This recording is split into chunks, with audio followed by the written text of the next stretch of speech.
LPU ప్లేస్మెంట్ల రికార్డులు సృష్టిస్తోంది. Final year student 2.5 కోట్ల ప్యాకేజ్ పొందుతున్నారు. 1700 మందికి పైగా LPU స్టూడెంట్స్ 10 లక్షల నుంచి 2.5 కోట్ల ప్యాకేజెస్ పొందారు. విద్యా విప్లవం ప్రారంభమైంది లవ్లీ ప్రొఫెషనల్ యూనివర్సిటీలో. కృష్ణా జిల్లా కంకిపాడు ఆసుపత్రికి వచ్చారు పేర్ని నాని. వంశీ ఆరోగ్య పరిస్థితిని అడిగి తెలుసుకున్నారు. ప్రస్తుతం వంశీకి వైద్యులు చికిత్స అందిస్తున్నారని, పోలీస్ స్టేషన్లోనే వంశీ వాంతులు చేసుకున్నారని తెలిపారు. వంశీ మీద ఒకదాని వెంట ఒకటి తప్పుడు కేసులు పెడుతున్నారని, తప్పుడు కేసులతో విచారణ చేస్తే ప్రజలు హర్షించరన్నారు.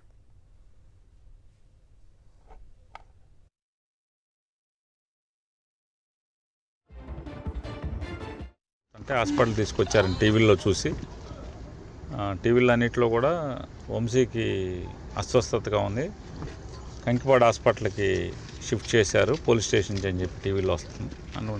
అందరం పరిగెత్తుకుని వచ్చాం. డాక్టర్లను అడిగితే వైద్యం చేస్తున్నామండి, ప్రస్తుతానికి ఆక్సిజన్ అవన్నీ ఏర్పాటు చేసాం, కొద్దిగా స్టేబుల్ అవుతుంది, అంత సీరియస్ అయితే మేమే రిఫర్ చేస్తాం కదండి.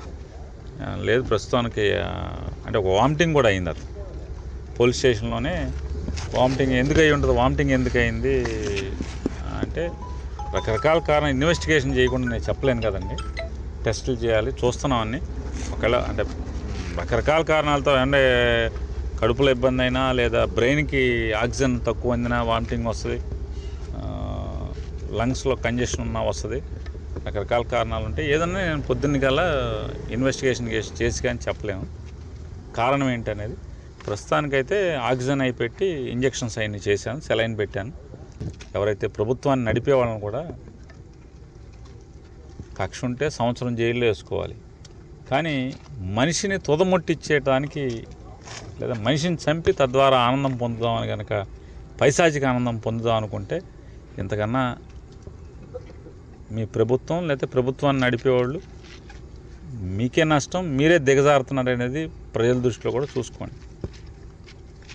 అంటే కేసు మీద కేసు, కేసు మీద కేసు, కేసు మీద కేసు, తప్పుడు కేసులు కొత్తగా తయారు చేసి మామూలుగా ఇంట్లో గబాలను అనుకోకుండా చుట్టాలు వస్తే అప్పుడప్పుడు అన్నీ తెచ్చి ఉప్మా వండినట్టుగా తప్పుడు కేసులు, మనం ఉప్మా వండినంత సులువుగా తప్పుడు కేసులు ఎఫ్ఐఆర్లు సృష్టించి కేసుల మీద కేసులు పెడుతున్నారు. కానీ ఆరోగ్యం బాగోనప్పుడు ఏ హాస్పిటల్కి వెళ్తే హాస్పిటల్లో బాగోపోయినా కూడా బాగుందని రాయించటం,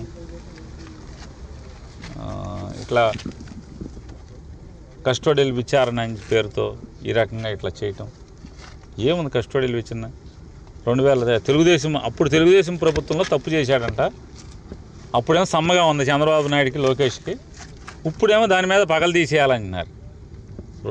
ఏది పాత చంద్రబాబు నాయుడు ప్రభుత్వంలో తప్పులు చేశాడంట, ఇప్పుడు పగలు తీస్తారంట. అప్పుడేమో సమ్మగా ఉంది మా ఆలేపు ఉంటే. ఇట్లాంటివన్నీ తప్పుడు కేసులతో విచారణ చేసి ఇది ప్రజలు హర్షించరు,